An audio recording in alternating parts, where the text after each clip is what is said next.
Hello and what is up YouTube? My name is G3Iron and welcome to today's featured build discussion where we are taking a look at Skyscan's Arakaali's Fang Witch Summoner. If you have got arachnophobia, spoiler alert, we're going to be talking about a whole bunch of spiders today that you can use to go and take down whether it's mapping or bossing in Path of Exile. There's lots of different ways to play this build. You can emphasize it as a clear speed build as is being showcased in all of these explosions around me, or you can focus on the build to utilize it as a mega bosser, taking down the biggest, baddest bosses that Path of Exile has to offer. Stay tuned and we're going to take a look at the path of building, the itemization, and the tree options, as well as a few very broken and overpowered cluster jewels that you can use to take this build from a ho-hum, pretty good build into a whole new realm of damage altogether. That being said, if you're new to the channel, you can like, subscribe, and ding the bell to be notified about future discussions just like this one. And I look forward, of course, if you've got comments, feedback, or ideas on how to use your own tips and your own tricks for utilizing Arakaali's Fangs, feel free to drop those down below in the comments.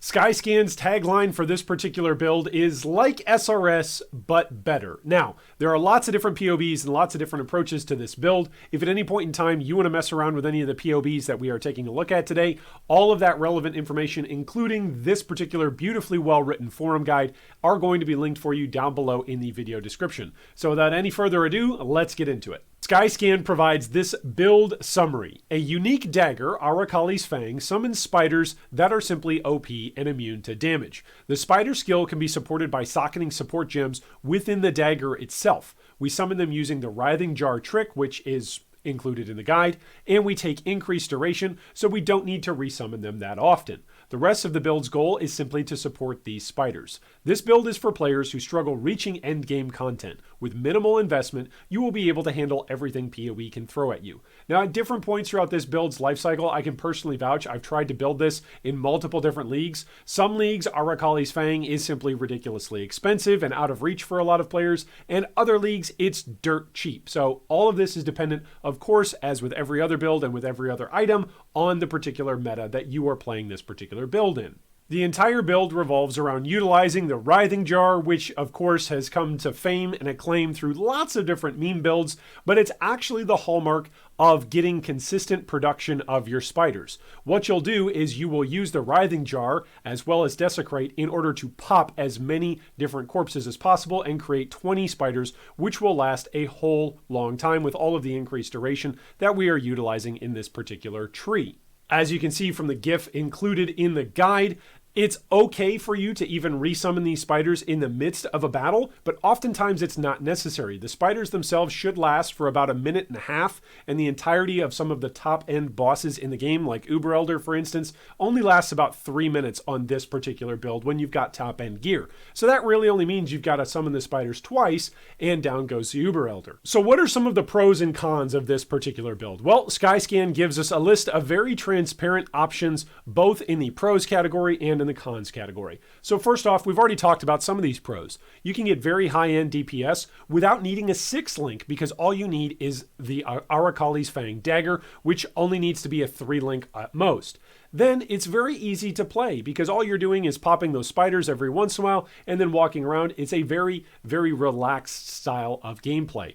It's also got great clear speed. It's relatively cheap for its performance, again, depending on the league and the price of Arakaali's Fang itself. And it can do any combination of map mods. You don't have to worry about any individual map mod themselves simply tanking or making your build obsolete because a particular map decided to roll that one particular mod that you couldn't roll. Meaning that this is a very strong build to pick up those maps from other players that would otherwise be unrunnable. Now, before you start walking away and saying, oh, G3Iron said this is the best build of all time, well, there are some cons and some drawbacks to the build.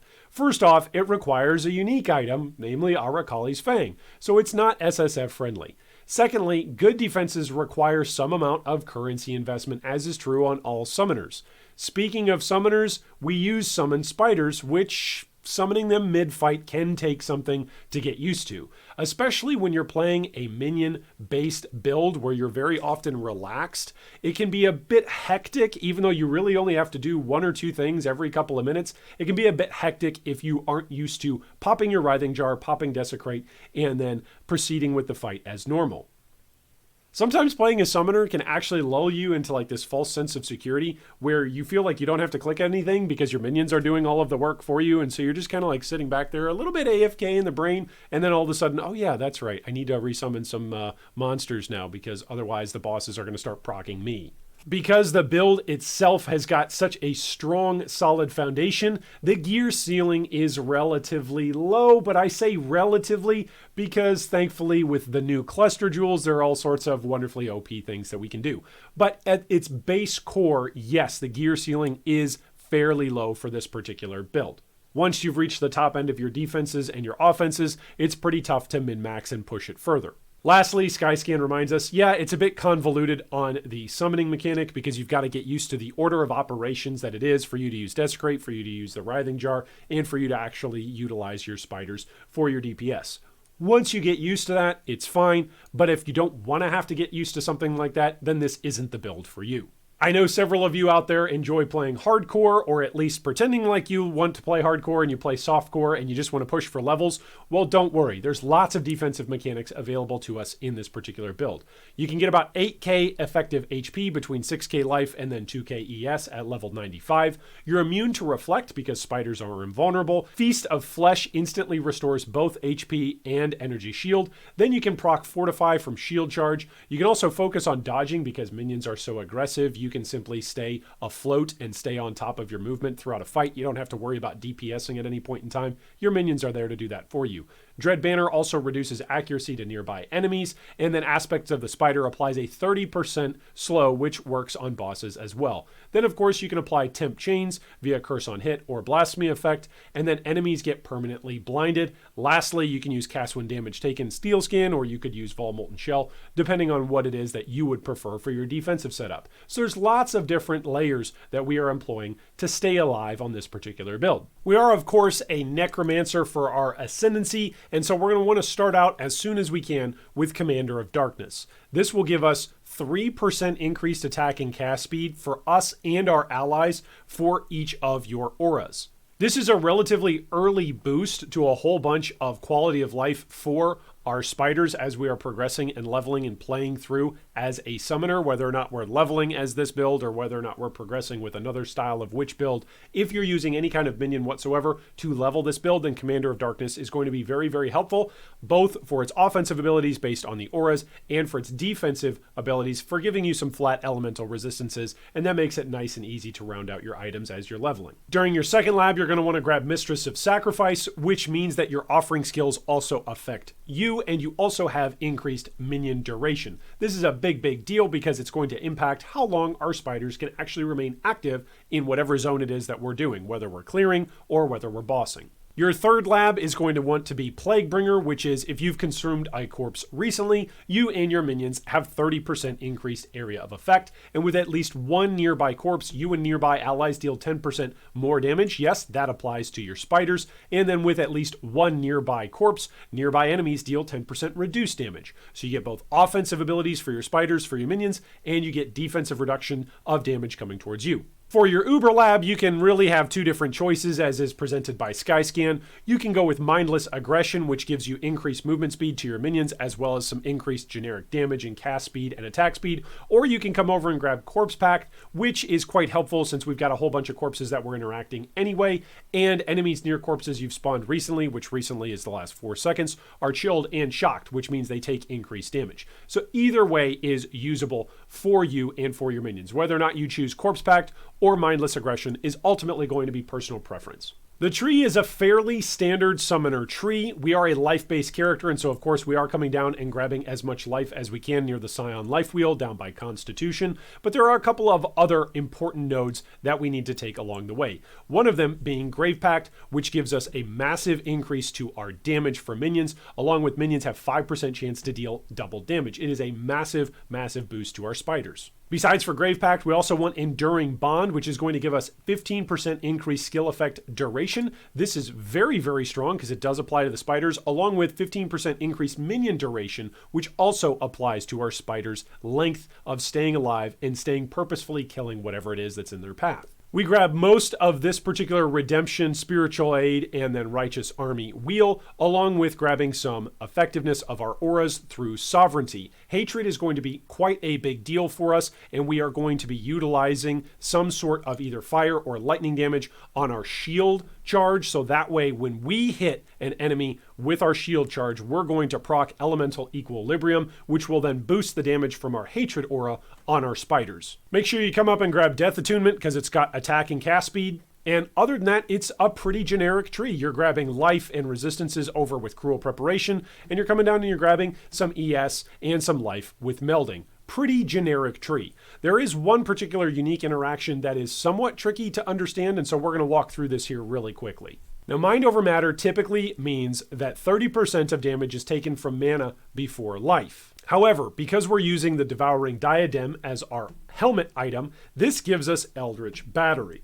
Now, usually what would happen in a scenario like this when you're using Eldritch Battery is essentially you're going to lose all of your mana. However, because we're using MOM and Eldritch Battery thanks to the Devouring Diadem, we're actually going to have our mana back and then be able to actually use it and reserve it for helpful auras like Hatred. Other helpful uniques for this particular build are in the body armor slot, Venomous Shroud, which Venomous Shroud gives you enemies affected by your spider's web deal 10% reduced damage. Enemies affected by your spider's web also have minus 10% to all resistances, and then 67% increased aspect of the spider area of effect. You'll want to fit aspect of the spider somewhere into your build, so that way Venomous Shroud, all of those boosting effects for your particular aspect of the spider are actually getting boosted and actually being used. But Venomous Shroud is very, very helpful in both an offensive category to help reduce enemy resistances, as well as make it so that way enemies deal even less damage to you while they are underneath the effects of your aspect of the spider's webs. Grip of the Council is important because it's almost like a mini hatred effect in and of itself. It's got the tagline, minions gain 20% of physical damage as extra cold damage. This in and of itself wouldn't be that great if we weren't using anything to accentuate it. However, we are, because we're using Elemental Equilibrium. We are taking advantage of either fire or lightning hits off of our own procs, which then reduce enemies' cold threshold, which makes them more vulnerable to cold damage, and more of our spider's damage is getting through whatever elemental resistances are still there on an enemy that has already had elemental equilibrium and has had Venomous Shroud reduction of its total all elemental resistances. We mentioned earlier that Devouring Diadem gives you Feast of Flesh, and Feast of Flesh does this: consume a number of corpses around you to recover life, mana, and energy shield. This is going to give you 400 flat life per corpse consumed, 200 mana per corpse consumed, and 400 energy shield per corpse consumed.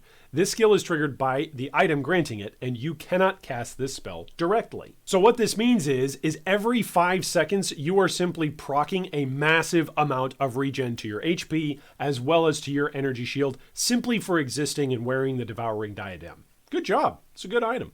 If you are going to stack Abyssal Jewels, there are a whole bunch of them that are going to be helpful to you. Of course, you're going to want as much flat life as possible, but also anything that gives minions extra physical damage is going to be quite helpful, because we are going to be using Hatred, which of course boosts the amount of physical damage that they deal, converting it into cold damage. And then of course, because we're using Grip of the Council, another 20% of that physical damage is also going to be added on as extra cold damage. So any sort of physical flat damage that we can add on to our spiders is extra bonus. Skyscan gives us a helpful breakdown of the gems that you're going to want to use.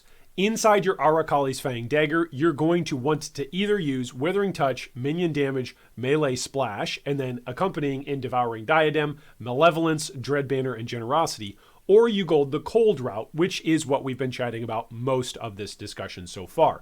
In that case, in your dagger, if you're going the cold route, you'll want Multi-Strike, Minion Damage, and Melee Splash, and then in your Devouring Diadem, Hatred, Dread Banner, and Generosity. Skyscan points out that poison theoretically is actually more total DPS, but because it takes a while for the poison damage to ramp up, the cold damage is actually better overall in most scenarios. For your auras, you've got a couple of different options. You can put in Malevolence or Hatred, Dread Banner, and Generosity. Again, Malevolence and Hatred just depends on whether or not you're going poison or cold. And then in Devouring Diadem, along with that, you'll want Haste, Clarity, Precision, and Aspect of the Spider, of course, which is going to be crafted onto some of your gear somewhere. The reason why we want to run level 1 clarities and level 1 precisions are simply because, remember, our ascendancy is giving us 3% and our minions 3% to cast and attack speed for every aura that we've got. So as long as we can fit in auras, and since we can reserve 100% of our mana, we're going to do it. On our curse setup, we want to use Stormbrand with curse on hit, temp chains, and then enhance.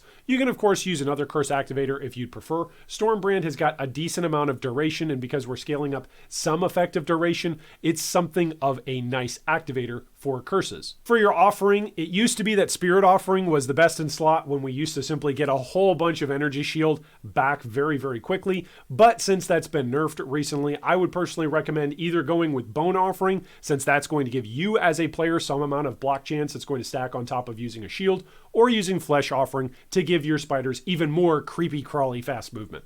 In your Golem slot, you're going to want to choose the Carrion Golem because Carrion Golem grants an aura that provides flat damage to minions. That is a massive boost, again, if we are using that cold configuration with Grip of the Council and Hatred. That provides a massive amount of flat physical damage that is then going to get converted and added on as cold damage. That is a big, big boost to our DPS. If you want to support your spiders and yourself even further by utilizing Spectres, you can. You'll get a grand total of 3 Spectres with this setup as we've described it thus far. So you'll want to grab some chieftains from the Act 2 Riverways, and then some more chieftains from the Ashen Fields in Act 7 in order to give yourself some frenzy and power charge generation. Not only is this very, very helpful to your minions, but it's also helpful to you because it actually increases your speed because you're going to be running around with a couple of frenzy charges. One little tip here that players often miss out on if they're not familiar with playing minion-based builds, you can actually use these Spectres and support them with blood magic, and it will make them actually cast their spells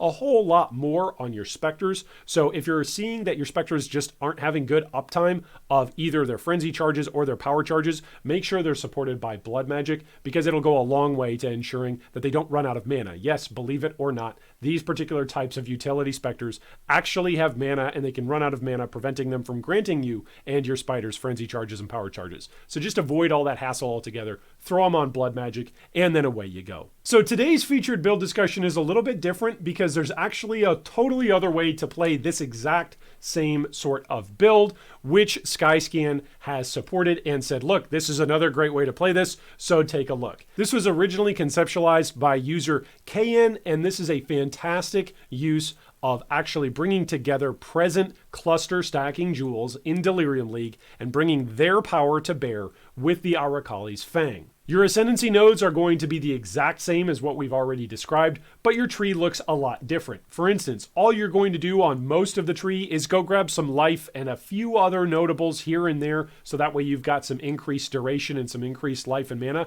And other than that, you're just going out of your way to grab not 1, not 2, but 3 cluster jewels for you to stack to high heaven with as many medium jewels as you can fit into your build. Now, that particular tree is also going to be included down below in the video description, so if you want to take a look at it, you can. But here is the breakdown of the build. Keyen argues that going full cluster jewels is actually the better way to go right now. Like going full on cluster jewels, he says. The spider nerf was actually really significant at the beginning of 3.10, where the spiders themselves lost about 38% of their damage. But you can actually do much higher damage than before if you stack the cluster jewels. There's a couple of jewels in particular that we're looking for: Rotten Claws, Cry Wolf, and Renewals, with lots and lots of copies. Keyen reports that he's hitting 13 million DPS after removing a lot of damage from the initial draft with no Spectre, no Carrion Golem, no Feeding Frenzy, and no other minion at all. The notables off of cluster jewels that you are looking for are going to be Call to the Slaughter, which gives minions created recently have 30% increased movement speed and 10% increased attack and cast speed, and minions deal 15% increased damage. Then you're also going to want to look for Renewal, which gives you minions regenerate 1% of their life per second. We don't care about that, but minions have 10% chance to deal double damage while they're on full life. Since our spiders are invulnerable, they're always counting as being on full life. And then you want to use Rotten Claws. Minions have 20% chance to impale on hits with attacks. So you will want to scale all 3 of these on 3 different large cluster jewels. On your mediums, you're going to want to scale Cry Wolf, which actually takes advantage of War Cries. Yes, this particular iteration of the build utilizes War Cries. And then Rattling Below. Enemies taunted by you take 5% increased damage, and then War Cry skills have 40% increased effect. We're going to scale this as many times as is possible. Now, there are some cons to playing the build this way. Of course, you're going to be utilizing war cries a whole bunch, so if you didn't like the clunkiness of having to summon monsters and spiders every couple of moments with the Writhing Jar, every few minutes once you're at your max increased duration, well, then you might not like having to smash buttons like your flasks or war cries on somewhat of a recent basis. However, there are millions amounts of damage packed inside these new cluster jewels, and there is a whole realm, a whole new world, as it were, of ways in which to take advantage of and play with Arakaali's Fang spiders. Well, thanks so much for watching today's featured build and discussion. I hope that you have learned something here today about the Arakaali's Fang. Maybe you've played it in the past, and maybe this is you taking a fresh look at the item to see how it will perform with cluster jewels. Maybe you've never played this build or any other minion build before, and you've always imagined what it would look like to have a horde of arachnids at your beck and call to take down the various enemies inside Path of Exile. For whatever reason it is that you're here today, thank you so much for joining us for today's discussion. I look forward to reading all of your comments down below, and I hope today is the day that you or one of your sticky spiders finds a Mirror of Calandra. Thanks for watching that video. If you'd like more information on any of our discussion points today, you can see them down below in the video description. If you'd also like to join our Discord or support our Patreon, you can do so with the links down below. Thanks again, and big shout out to all of our Patreon supporters.